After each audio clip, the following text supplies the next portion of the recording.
Prière de sainte Élisabeth de la Trinité. Immense est le Père, immense le Fils, immense le Saint-Esprit. Quelle est belle cette créature ainsi dépouillée, délivrée d'elle-même. Elle est en état de disposer des ascensions en son cœur pour passer de la vallée des larmes vers le lieu qui est son but, ce lieu spacieux, chanté par le psalmiste, qui est, me semble-t-il, l'insondable Trinité. Immensus Pater, immensus Filius, immensus Spiritus Sanctus. Elle monte, elle s'élève au-dessus des sens de la nature, elle se dépasse elle-même, elle surpasse toute joie comme toute douleur et passe à travers tout pour ne se reposer que lorsqu'elle aura pénétré en l'intérieur de celui qu'elle aime et qui lui donnera lui-même le repos de l'abîme spacieux chanté par le psalmiste qui est l'insondable Trinité. Et tout cela sans être sorti de la sainte forteresse. Le Maître lui a dit « Hâte-toi de descendre ».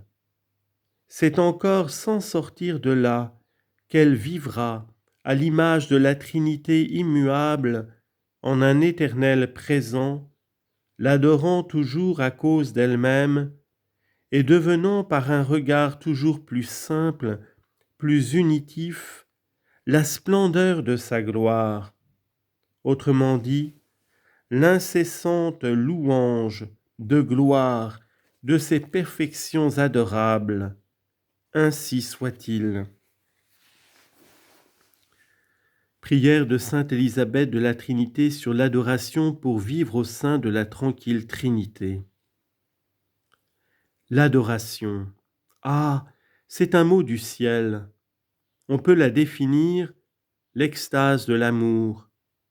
C'est l'amour écrasé par la beauté, la force, la grandeur immense de l'objet aimé.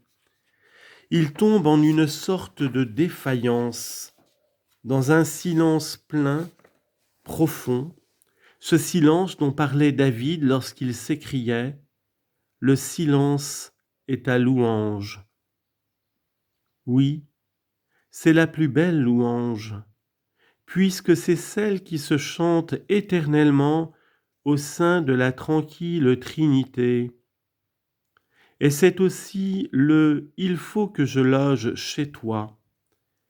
C'est mon Maître qui m'exprime ce désir, mon Maître qui veut habiter en moi avec le Père et son esprit d'amour, pour que, selon l'expression du disciple bien-aimé, j'aie société avec eux. Vous n'êtes plus des hôtes ou des étrangers, mais vous êtes déjà de la maison de Dieu, dit saint Paul.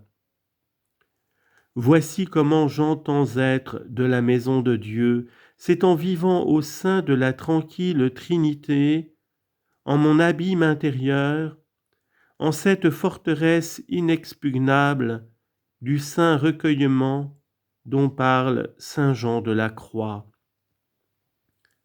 David chantait « Mon âme tombe en défaillance en entrant dans les parvis du Seigneur. Ainsi soit-il. »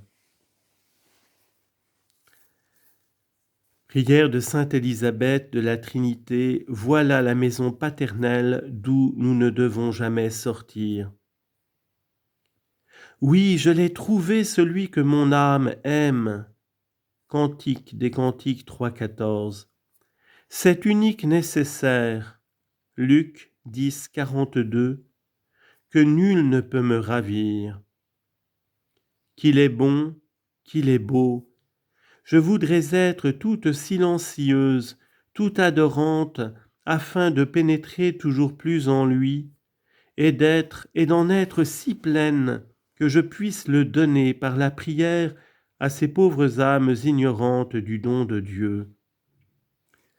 Je sais que vous priez pour moi chaque jour à la Sainte Messe, Mettez-moi dans le calice afin que mon âme soit baignée dans ce sang de mon Christ dont j'ai soif, afin d'être toute pure, toute transparente, pour que la Trinité puisse se refléter en moi comme dans un cristal. La Trinité, voilà notre demeure, notre chez-nous, la maison paternelle d'où nous ne devons jamais sortir. Le Maître l'a dit un jour, l'esclave ne demeure pas toujours en la maison, mais le Fils y demeure toujours. Luc 8, 35, ainsi soit-il.